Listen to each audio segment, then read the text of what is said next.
Bonjour, bonjour, je suis contente de vous retrouver ce samedi matin, jour de nouvelle lune. N'oubliez pas, elle arrive au milieu de la nuit, hein, donc dès qu'elle est arrivée, vous pouvez faire vos vœux, vos rituels, vos soins, tout ce que vous avez à faire. Soignez vos pierres, les mettre à se purifier à la nouvelle lune, enfin bref, faites ce que vous avez à faire. Donc en ce 10 juillet, on nous dit quelle pierre efficace pour inviter la sérénité dans votre chambre, pour faciliter votre endormissement et apaiser vos nuits. Vous pouvez tester la sélénite sur votre table de nuit. Si votre mental tourne en boucle et que vos ruminations vous empêchent de trouver de sommeil, gardez près de vous un jade blanc. Allez, un petit message des anges gardiens qui nous parle de pensée positive. La pensée positive est essentielle pour se créer une vie saine dans l'abondance. Une attitude positive alimentée de pensées et d'objectifs positifs, excusez-moi, sont les clés du bonheur. Ne t'inquiète pas, reste dans l'amour. Petite carte des fées. Les curiosités des fées. Nous t'invitons à nous suivre. Ouvre ton esprit et pars à la découverte de l'inconnu. Il y a tant de choses passionnantes à découvrir et à apprendre. Alors, on est en mode quoi aujourd'hui?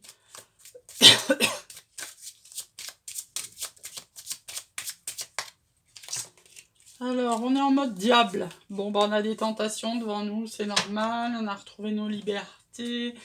On a envie de voir du monde. On peut avoir des tentations sur notre chemin. Ça va de soi.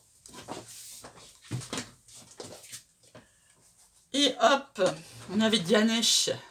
Yes, alors hier on était avec l'archange Michael, you can do it. Et là, Ganesh il nous dit yes, oui, vous pouvez y aller. Quoi que vous ayez décidé.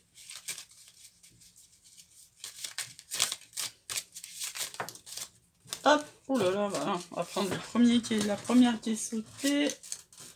La première qui a sauté, c'est en ce qui concerne les affaires de cœur. Il n'y a pas de bien ou de mal. Chaque décision que tu prends développe ta compréhension de la vie et de l'amour. En clair, pas d'échec, que de l'apprentissage. Allez, la question du jour, ça nous dit, la voyante dit que vous devez garder tous vos sens en alerte. Sortez, je vous disais hier, sortez. Voilà, donc on va mélanger l'oracle des murmures et on va faire comme le mois dernier, parce que j'avais beaucoup aimé ce tirage. On va faire le tirage lunaire de l'oracle des murmures. Donc comme le mois dernier, je vous dirai mon ressenti et je vous dirai les mantras que je mettrai sous la vidéo et qui sont donc pas les miens, mais bien ceux du créateur ou de la créatrice, je sais pas exactement, de l'oracle des murmures. Allez, en attendant, on va se faire tomber 8 cartes. Je colle le tirage là. Comme d'hab, je vous le montrerai pour le screenshot. Donc on va tirer 8 cartes et après on les classera pour que vous fassiez le bilan de qu'est-ce qui s'est passé sur ce mois. Allez, on les tire comme ça, après je les mets dans l'ordre. 1, 2, 3, 4, 5. Je sais qu'il y en a une retournée, mais ça n'a rien à voir avec, hein, c'était celle d'hier. 6, 7. Alors, attendez. 6, 7, parce que l'ordre est très important, comme je le dis toujours. Et 8. Voilà, on a 8 cartes. Je vous laisse prendre le screenshot. Ça s'appelle le tirage du champ lunaire. On l'avait déjà fait la dernière fois. Et on vous dit qu'en ce soir de nouvelle lune, observez les étoiles de votre vie. Un cycle lunaire se termine pour laisser paraître le nouveau. Par ce tirage, réalisez le bilan du cycle passé et accueillez les promesses à venir. Donc je vous le fais voir. Focus sur le cycle lunaire passé. Quels ont été les obstacles de cycle? Qu'ai-je libéré durant ce cycle? Que dois-je laisser derrière moi? Focus sur le nouveau cycle lunaire. Quelles sont mes intentions pour ce nouveau cycle? Quels sont les probables obstacles de ce nouveau cycle? Que dois-je libérer durant ce cycle? Allez, sur tout ce baratin, on va...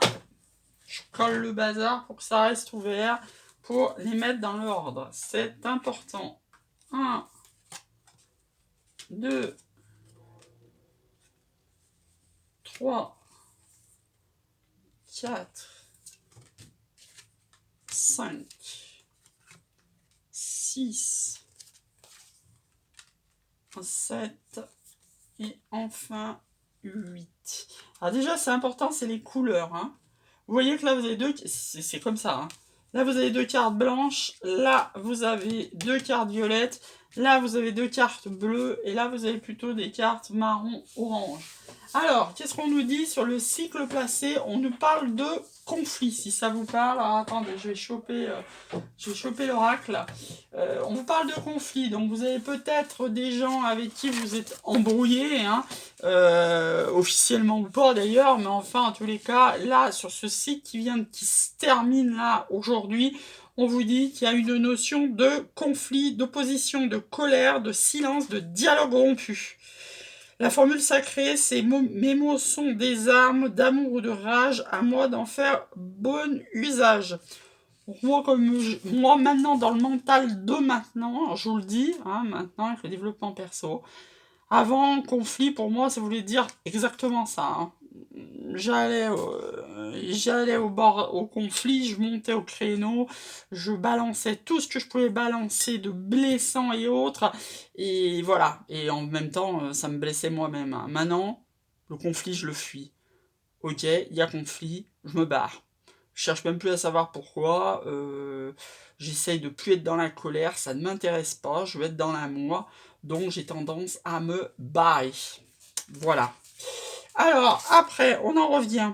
C'est que mon avis perso, hein. Vous faites strictement ce que vous voulez. Hein. Quels ont été les obstacles de ce conflit? Alors, on vous parle de la force. Alors, pourquoi ça serait un obstacle, la force?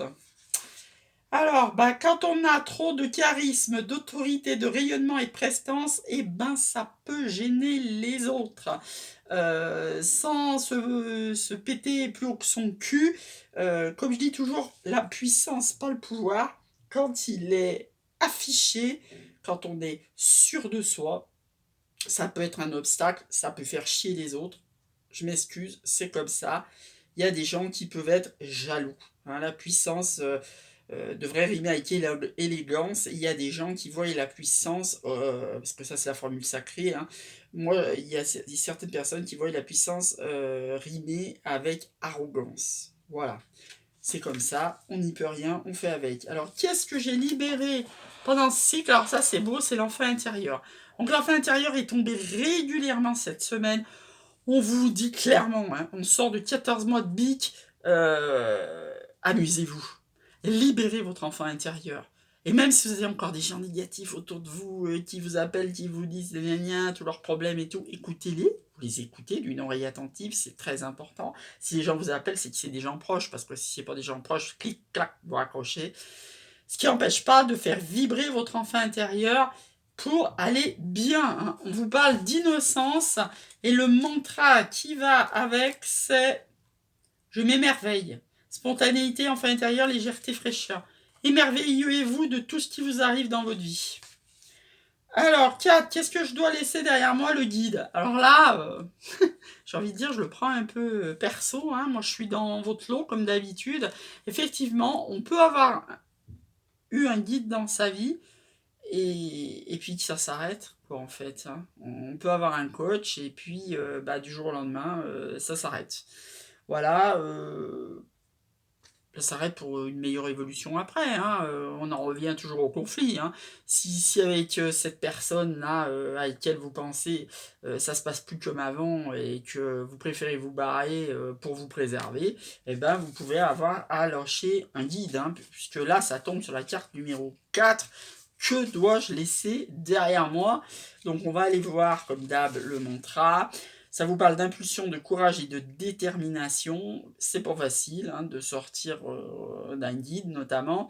Donc la formule sacrée, c'est « propulse-moi plus loin que mes rêves ne l'imaginent ». Donc ça, c'est une formule qu'on adresse à nos guides. Là, c'est pas le guide, la coach, les personnes qui vous guidaient. Là, on s'adresse à nos guides en demandant « propulse-moi plus loin que mes rêves ». C'est beau, hein? Donc après, focus sur le nouveau cycle lunaire, on nous parle de tempérance. Bon, bah forcément, si vous étiez en conflit, hein, vous voyez, elles sont en synergie, ces deux cartes, après on regardera dans l'autre sens. Si vous avez été dans le conflit et que donc vous vous barrez parce que ça sert à rien d'être dans la colère, dans la peur, vous voulez être dans l'amour, bah forcément on vous demande de le tempérer ce conflit, hein. Parce que si vous restez dans votre conflit, dans votre colère, vous n'allez pas avancer, hein. Vous allez ruminer, vous n'allez plus dormir, vous n'allez plus manger, vous allez avoir la hargne, vous allez déverser votre hargne, votre rancœur. Et je sais ce que je parle parce que dans un passé lointain, ça m'est arrivé pendant des années d'être là-dedans. Non, non, non. Quand on travaille sur soi, qu'on développe un minimum son développement perso, on est dans la tempérance. Et c'est ce qu'on vous dit. Donc après, quelles sont mes intentions pour ce nouveau cycle? La magie. Alors moi, la magie, hein, j'ai envie de dire, c'est des rituels, c'est des envies, c'est des choses à expérimenter. La magie, ça me fait penser boule de cristal, ça me fait penser tarot, ça me fait penser tirage de cartes, ça me fait penser rencontrer des gens magnifiques, partager des soirées, aller dans des lieux hautement énergétiques, faire des expériences. Je vous avais relaté je l'ai raté sur mon blog, faire l'expérience d'une TCH, de transcommunication hypnotique, faire des nouvelles expériences avec des nouveaux gens, pas hésiter à aller rencontrer d'autres personnes que votre cercle proche. Voilà, c'est ça la magie de la vie, tout simplement, hein. Moi, je pourrais faire 2 heures là-dessus, hein. Allez voir d'autres personnes que celles que vous connaissez. Ça ne veut pas dire virer celles que vous connaissez, pas du tout, du tout. C'est comme quand il y a un enfant de plus dans une famille. On n'enlève pas l'amour de l'aîné pour le donner au dernier. Plus la famille grossit, plus l'amour grandit. Bah là, c'est pareil. La magie de la vie fait que vous pouvez garder dans votre vie des personnes que vous appréciez et aller chercher de nouvelles personnes qui vont enrichir votre vie. C'est ça. Donc là, je reviens à la carte quand même, ça nous parle de synchronicité, d'intuition, de don, de clairvoyance, formule sacrée, j'invoque ici ma magie. Je vous rappelle que la parole est créatrice. Si tous les matins vous balancez j'invoque ma magie, j'invoque ma magie, j'invoque ma magie, elle va venir la magie dans votre vie, je vous le dis, hein, c'est comme ça, la parole est créatrice. N'oubliez pas, moi je l'ai fait en mars, il faut le faire une fois par an. Faites un tableau de visualisation créatrice. Si vous ne savez pas ce que c'est, je vous renvoie comme d'habitude à ma maître, à ma maître, je sais même pas ça se dit, à ma maîtresse, flamme jumelle, Sandrine Muller-Board, que je retrouverai avec plaisir en septembre. Voilà, invoquez votre magie et allez voir sur sa chaîne qu'est-ce qu'un tableau de visualisation créatrice si vous ne savez pas ce que c'est. Après, que sont les probables obstacles de ce nouveau cycle? Alors, on vous parle d'introspection. Alors, toujours attention, hein, c'est super bien hein, d'être en introspection, de se poser plein de questions. Il y a vraiment des moments, genre à la crise de la quarantaine, qu'est-ce que j'ai fait, qui suis-je, où vais-je? Bon, d'accord, mais si on reste trop longtemps en mode introspection, en mode ermite, on éteint notre vie, hein. Donc, la carte numéro 8 ou 6-8, ça nous parle de retrait, de repos, de ralentissement, formule sacrée, je ressens l'importance du silence. Alors oui, hein, surtout si vous étiez dans une période de conflit, vous allez avoir forcément un stop avec une introspection, faire silence, se retirer, mais pas pour toute la vie. Hein. Vous prenez une semaine, vous prenez 2 semaines, vous prenez un mois, vous prenez l'été si vous voulez, mais pas toute votre vie. Arrêtez pas votre vie parce que vous avez été dans des conflits. Bah non. Voilà, il n'y a pas moyen. Hein. Donc, effectivement, vous allez peut-être gamberger sur ce site-là parce que vous avez eu un site derrière vous difficile, mais vous avancez. Vous mettez des nouvelles personnes dans vos vies, vous gardez les anciennes qui vous plaisent, et go, go, go. Et go, go, go. Et on vous dit enfin, et on termine par ça, que dois-je libérer sur ce cycle? On nous parle de se nourrir. Alors là, ça revient énormément dans plein de tirages de consoeurs. Actuellement, on nous abreuve de boire énormément d'eau pour se purifier, de manger sainement. Alors, c'est pas tous les jours, bien sûr, ça va jamais nous empêcher de faire un McDo, une pizza, un kebab ou ce que vous voulez, mais on vous dit que dans la vie de tous les jours, manger sainement. Et plus on s'élève en taux vibratoire, plus on mange sainement. Là encore, une dernière fois, je vous renvoie à Sandrine Muller-Board parce que elle vous dira, elle qui est bien plus haut que nous, là, qui est réunie avec sa flamme jumelle, elle vous dira que plus on monte en taux vibratoire, moins on va manger de viande. Parce qu'on ne mange pas nos congénères. Hein. Les animaux, ils sont comme nous. Là-haut, ils sont comme nous. Il n'y a que nous, petits humains sur Terre, qui ont décidé que les animaux, ils étaient en dessous de nous et que nous, on était en haut de la chaîne alimentaire et qu'on mangeait nos congénères. Donc, plus on s'élève en taux vibratoire, moins on va manger de viande. Avant, je pense qu'on est tous passés par là. Vous pouvez manger de la viande midi et soir. Et puis petit à petit, vous en mangez qu'à le midi. Et puis petit à petit, je parle viande, c'est poisson, hein, c'est tout ce qui est. Puis petit à petit, vous allez en manger 3 fois par semaine, et puis 2 fois par semaine. Puis après, vous allez vous rendre compte que des fois, finalement, vous n'aurez pas mangé de viande de la semaine. Et que vous allez réserver ça, genre, je sais pas, le dimanche, vos enfants viennent manger, vous avez des alliés à manger, vous faites une viande, et puis le reste du temps, vous n'allez pas manger de viande. Donc on va aller chercher le message de la carte. Hein. Je vous dis tout ce qui vient, hein, comme ça, bien sûr. Donc ça nous dit goût, santé, potion savourée. La formule sacrée, c'est je me nourris en conscience. Donc c'est exactement ce que je vous disais. Nourrissez-vous sainement, buvez beaucoup d'eau. Voilà, le tirage, il est très très beau. Il me parle énormément. Je pense qu'à chaque nouvelle lune, je ferai le tirage avec l'oracle des murmures. Parce que vraiment, ça correspond, quoi. Donc, comme d'hab, je vais vous mettre les mantras du l'oracle des murmures en dessous dans la barre d'infos. Je mettrai le tirage en photo aussi également. Je vous rappelle qu'on est donc dans les énergies de Ganesh. Ça ne mange pas de pain, j'ai envie de dire. Je vais vous laisser passer une très très belle nouvelle lune. N'oubliez pas de faire tout ce que vous avez à faire ce soir. Et puis, je vous dis à demain.